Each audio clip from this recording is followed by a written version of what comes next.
This is a little bit of a weird rabbit hole, but I was in a mom group and someone was asking for ideas of how to make extra money. And a couple of people suggested that they donate plasma and were like, use my link so we can both make a little extra.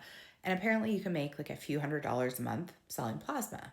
Now, obviously, this isn't like new information, but it just kind of like hit me that we're telling people to sell their bodies for money. And then I went on a little rabbit hole because I was like, why is this such a big thing? And I found out that blood makes up 2.5% of US exports. And like, this is crazy to me, but the United States actually provides 70% of the world's plasma. Apparently, it has a variety of uses. So, medical research, creating vaccines, treating different illnesses. Apparently, this is like a tricky spot for much of the world because they don't want to like incentivize people feeling like they have to sell their blood just to make money. But they do need plasma. And right now, they're reliant on US imports. So, they're continuing to debate if they should have some sort of incentive to increase donations locally.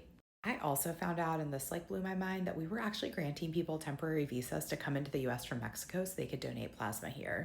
And while in Europe, they recommend that people donate no more than 33 times a year for their own safety, in the US, we allow them to donate twice a week, so 104 times a year. So people from Mexico were able to come here and make $4,000 a year.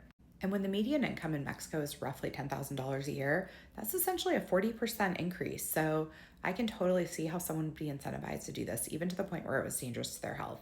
Now, we have since closed that loophole, but we're still living in a world where people are so desperate and struggling so much to make ends meet that they're resorting to selling their blood.